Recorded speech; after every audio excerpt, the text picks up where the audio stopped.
Hello everyone, Assalamu alaikum. Welcome back to Shashi's World, and it's me, Shashi. Everyone, how are you? I hope you are very fine. And everyone, today I will tell you a rhyme which is very popular in our country. So let's start the video.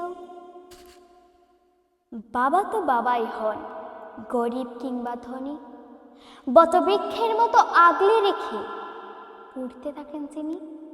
আজ আমার নিবেদন কলমে দেবলীনা চ্যাটার্জির লেখা কবিতা বাবার সংজ্ঞা। তোমার কাছে তোমার বাবা হয়তো রাজার রাজা, আমার বাবা খুব সাধারণ, রোজ খেটে খাওয়া প্রজা। তোমার জন্য তোমার বাবা চাঁদ পেরে দিতে পারে, আমার বাবা তো হত দরিদ্র, খালি হাতে ঘরে ফিরে। তোমার বাবা খুব পিছপাত, গায়ে স্যুট, হাতে খড়ি। জানো তো আমার বাবাটা না ভীষণ আগুছালু, মুখ ভরা পাকা দাড়ি। তোমার হাতে নুন পোড়া ডালও বাবা খায় চেটে বাটি। আমি তো দারুণ রান্না করি, তবু বাবা বলে মোটামুটি।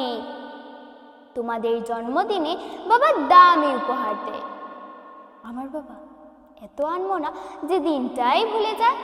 তোমার বাবা হাত ধরে রাস্তা করায় পার, আমার বাবা নিজেই পারে না, আমি হাত ধরি তার। তোমার বাবা তোমাদের হাতে খরচের টাকা দেয়, এদিকে আমি টিউশন করে মাসোহারা পেলে বাবার ঔষধ কিনতে হয়। তোমার বাবা রাখতেই পারে তোমার ভীষণ সুখে, আমার বাবাও চেষ্টা করে আগলে রাখতে বুকে। হতে পারে তুমি রাজকন্যা, আমি হয়তো বা দাসী, তবে দিন শেষে আমি আমার বাবাকে ঠিক ততটাই ভালোবাসি। তোমরা বাবা শব্দের যে সংজ্ঞা দাও সারা ফেসবুক জুড়ে, ওই চিরাচরিত বাবার উপমা আমায় বড় বিরক্ত করে। আমার বাবা তোমাদের করা ব্যাখ্যার মতন নয়, তাই ওগুলো দেখলে নিজের ওপর বড় অভিমান হয়। তোমাদের বাবা নিজে না খেয়ে তোমাদের মুখে ধরে, এদিকে আমার জন্য তুলে রাখা লিচু বাবা খেয়ে নে চুরি করে। বুঝেই না তিনি এত শত কথা, বড় সরল জানো, তাই তো এই জটিল সমাজে ভীষণ বেমানানো। শাসন যদিও করে না তেমন, তবে হ্যাঁ খুব ধরে। অথচ বন্ধু মহলে আমার পেছনে আমারই তারিফ করে।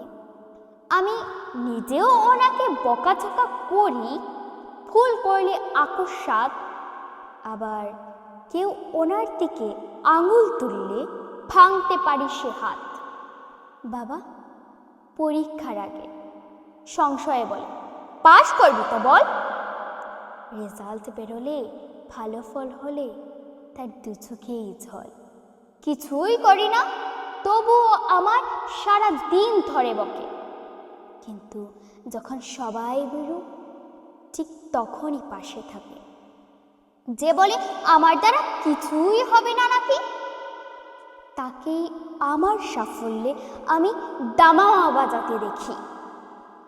সবচেয়ে বেশি অশান্তি করি যে লোকটির সাথে, আমার বিয়ের পাকা কথা হলে সেই হাউ মাউ করে কাঁদে।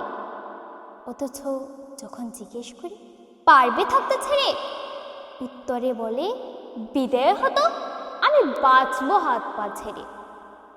অনুতাপ জমে বুকের গহনে অভিমান জন্মায়, সময়ের সাথে যদিও আবার সে বরফ গলে যায়।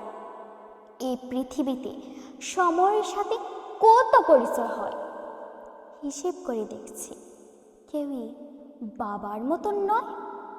সম্পর্কের সমীকরণেরা রোজ বদলায় মান, তবু প্রথম সারিতে বরাবর থাকে বাবা মায়েদের স্থান।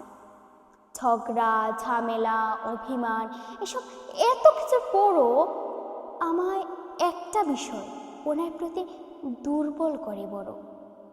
আমাকে আমার প্রিয় মানুষরা এত নামে ডাকলেও বাবার মতো মা আমার বলে কই ডাকে না তো কেউ। ধন্যবাদ সবাইকে।